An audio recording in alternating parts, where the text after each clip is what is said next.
end up making friends. I don't know. I even saved their numbers. Maybe I'll save Felix. I put a ball there. I do your name, or I say Felix Manu. Yeah, so I think football brings together a lot of friends. It brings together a lot of people. Yeah. A lot hate and love at the same time. Exactly.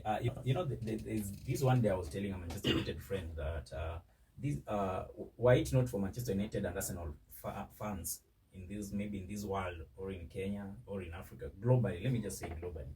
I don't think football will be this sweet, because it's Manchester United fans and Arsenal fans that make football what it is. And if we wake up one day, probably we go to a club or maybe a big room, or we just, let's say the entire Africa is cleared and the screens are put across, and we are supposed to watch a football match where all of us are supposed to support one team. We will end up agreeing on everything or disagreeing on everything at the same time. There won't be anything sweet about football. So what brings the love in football is the rivalry. Yeah, that's what I think. Okay, thank you. Now, let us go to the transfers. The next 10 or so minutes, we touch on the transfers. What transfer stood out for you? Declan Rice was just an amazing transfer. No one, like absolutely no one, even a Manchester United fan, with all their hate, they can't single out that one. It was a very special transfer for Arsenal. I think it's going to play a key role. Like right now, we are hearing news that Thomas Partey is out for today's clash, and we are not even panicking. We are not worried about anything. We're just saying, let them come. Are you sure? Come. We are not worried, because at least right now we have that depth. We have someone to step in that place. Yeah, so I think Declan Rice was a good addition. For Arsenal, if I have to add another player, I think Jurriën Timber was another good addition, an extremely good addition. Unfortunately, we lost him to an injury so early in the season. Actually, in our first match, it was so unfortunate, but we'll soldier on. We'll wait for him. He'll come back stronger. We wish him all the best and quick recovery. Okay. Yeah. Who stood out for you the transfer season? Okay, my favorite transfer was Man United signing Sofyan Amrabat. I've loved Amrabat probably from the World Cup. The way he played, he stood up in that midfield. He was very solid. No one could beat him. I remember even their game with France, the way he gave Kylian Mbappe a very great tackle, which was leading to goal, and he really managed to stop him from scoring that goal. So Amrabat being in Man United midfield, I'm really happy, and I hope for the best. When I'm really looking forward to see that combination, Amrabat, Bruno Fernandes, and Casemiro. Amrabat and Casemiro. Yeah. How are they going to position themselves?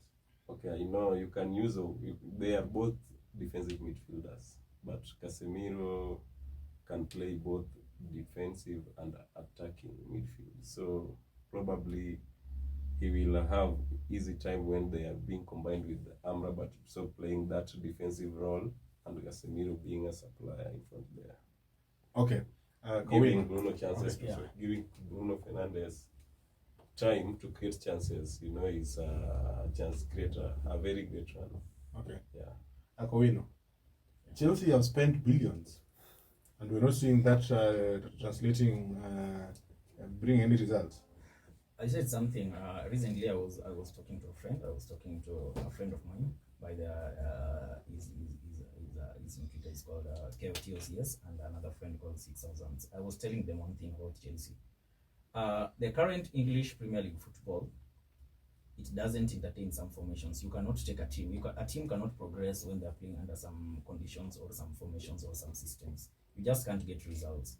The current Chelsea system, I think Antonio Conte used that formation when he came. Was it in the 15-16 season? I think 16-17 or 15-16, either of the seasons. Yeah. He won the Premier League that season with that formation. Then next season, everything just hell broke loose on him. It couldn't work anymore, because in a 3-5-2, is it 3-5-2 or 3-4-2 formation? You're playing a lot of defenders in the field. You're having 3 center backs, then you're having 2 wing backs. These 2 wing backs, they're also defenders. So it limits your chances of creativity in the midfield. All your chances are supposed to be created through the wing when you are using that formation. So if you find a team that is playing traditional, maybe 4-3-3 holding, for those of us who are the Cry football followers, the Barcelona fans and Arsenal fans, it's so hard to crack such kind of a team that plays in a traditional 4-3-3 formation, because they are fullbacks, they are the left back and the right back. They just stick to position, they overlap, then they come back. Like most of the time, you will find them in their positions. So if the left back and the wingers for the team that plays a 4-3-3 formation, it's so easy for them to lock the teams that use the 3-5-2 formation or 3-4-3 formation, because they are now going. It's now going to limit to narrow them down. And if you look at Chelsea, they have midfielders like Caicedo. They have been playing Enzo Fernandez and Conor Gallagher. I've said Conor Gallagher has not proved himself yet in my books. Like, he's a creative midfielder. I don't think he's a creative midfielder. He's just been doing some square balls throughout. Enzo Fernandez is a central midfielder. He's actually not a creative midfielder, but he's actually the one who has been trying to create chances for Chelsea in that midfielder. Caicedo is a defensive midfielder. We all know that. So if you look at Chelsea matches, you only see Ben Chilwell, Gusto Malo, and Raheem Sterling trying to create chances. So if you lock those players, there are no chances for Chelsea. So Nicholas Jackson, I really said is not top striker. People say there were comparisons drawn to Drogba, but I told them one thing: he's a low budget Drogba.